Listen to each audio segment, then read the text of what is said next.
Kita masuk ke subbab yang pertama, yaitu full credibility. Nah, dasar utamanya itu adalah central limit theorem. Nah, central limit theorem itu akan saya tuliskan lagi, saya bacakan lagi. Jadi misalkan saya punya random variable yang IID, random variabelnya itu, terus variansi dan ekspektasinya itu adalah mu dan sigma kuadrat, maka kita bisa definisikan random variable yang baru, yaitu adalah agregatnya X1 tambah X2 ditambah X3 sama dengan ini X1 tambah X3 sampai seterusnya sampai Xn. Nah, ini adalah berdistribusi normal secara asimptotik gitu. Nah, apa arti berdistribusi normal secara asimptotik? Itu adalah ini nih. Jadi ekspektasi dari Sn ya. Ini ketika n menuju tangga itu akan ini menjadi n mu, dan variansi dari Sn akan menuju n sigma kuadrat. Ya. Nah, ini konvergen secara distribusi. Nah, cuman dalam permasalahan kita tadi yang kita punya itu adalah rata-rata ya, bukan agregat ya. Nah, jadi bisa kita ubah. Berarti ekspektasi dari X bar itu akan konvergen ke mu, sementara variansi dari X bar akan konvergen ke 1/n sigma kuadrat gitu ya. Nah, jadi Sn-nya sendiri atau X bar-nya sendiri belum berdistribusi normal gitu ya. Jadi dia berdistribusi normal itu secara asimptotik gitu ya. Di level tahingganya dia normal. Tapi sebelum dia mencapai tahingga, begitu N-nya itu baru 100 atau baru 1000, dia belum berdistribusi normal, tapi ekspektasi dan variasi sudah menuju ke itu. Sudah menuju ke ekspektasi ini, mu dan 1/n sigma kuadrat. Nah, sekarang kita ingin tahu apakah X1 sampai Xn itu stable. Artinya, ada dua syarat, yaitu ekspektasi dari X bar itu sudah dekat gitu ya. Dekat dengan mu. Dan syarat kedua, variansi dari X bar itu cukup kecil. Nah, gimana caranya kita mengukur ini? Akan kita bahas di slide berikutnya. Berikut adalah definisi X bar atau X1, X2, sampai Xn itu dikatakan stable. Ya. Nah, jika perbedaan antara X bar dengan mu itu secara relatif kecil, gitu ya. Nah, bagaimana mendefinisikan secara relatif kecil? Jadi kita harus definisikan dulu dua buah bilangan, R dan P ya. R-nya itu adalah positif tapi kecil, dan P-nya itu adalah nilai dari peluang yang mendekati 1. Ya. Jadi kalau untuk sebagai ilustrasi, R-nya itu misalkan 0,01 atau R-nya 0,05 gitu ya. Tapi kalau P-nya itu adalah 0,99 atau 0,9 gitu. Jadi mendekati 1 gitu. Maka berlaku peluang berikut ini. Jadi peluang jarak X bar ke mu itu, jaraknya itu kurang dari R dikali mu. Gitu. Nah, ini arti dari relatively kecil gitu ya. Kalau nggak relatif, mu-nya nggak ada. Ya, tapi ini secara relatif kecil. Berarti X bar min mu itu kurang dari R dikali mu. Nah, peluang ini itu harus lebih besar dari P. Nah, ini bisa kita lepas nih, tanda mutlaknya menjadi seperti ini. Berarti X bar dikurangin mu itu jaraknya harus berada di antara minus R mu sampai R mu, dan peluang ini tuh harus lebih besar atau sama dengan dari P.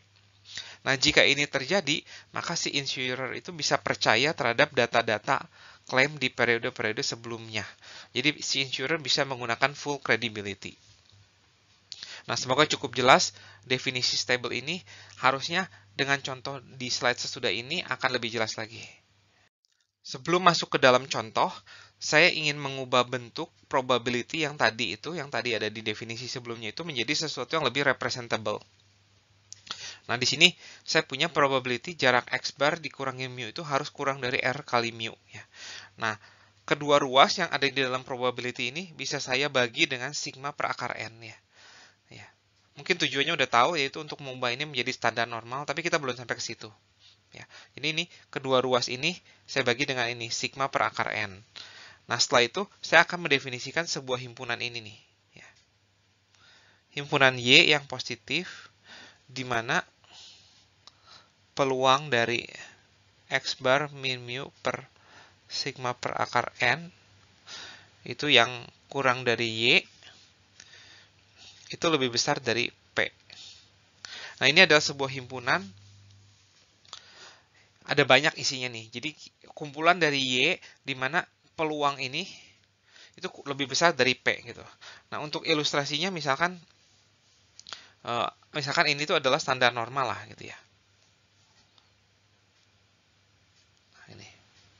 Ini nolnya kan ada di tengah-tengah. Nah, himpunan ini nggak kosong. Contohnya, saya bisa ambil Y-nya itu adalah ini, minus 2 sama 2 nih. Berarti Y-nya itu saya pilih 2. Akibatnya, peluang Z kurang dari 2 itu berapa nih? Nah, ini di atas mutlak Z kurang dari 2 tuh berarti yang daerah sini nih. Nah, ini adalah sekitar 95%.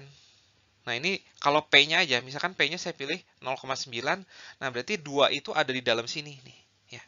2 ini ada di dalam himpunan ini, karena peluang Z kurang dari 2 itu 95%, dan 95% itu lebih besar dari 0,9, kalau P-nya 0,9.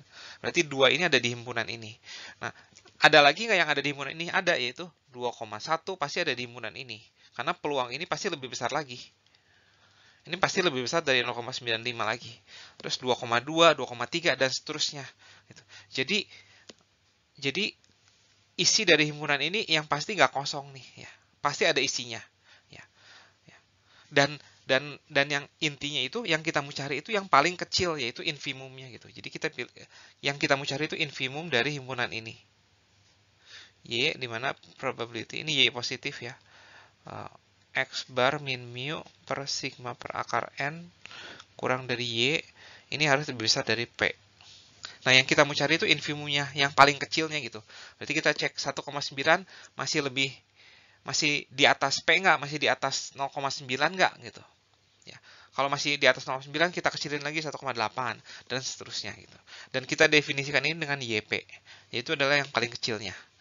Nah, karena ini YP itu ada yang paling kecil, maka bisa kita tulis seperti ini.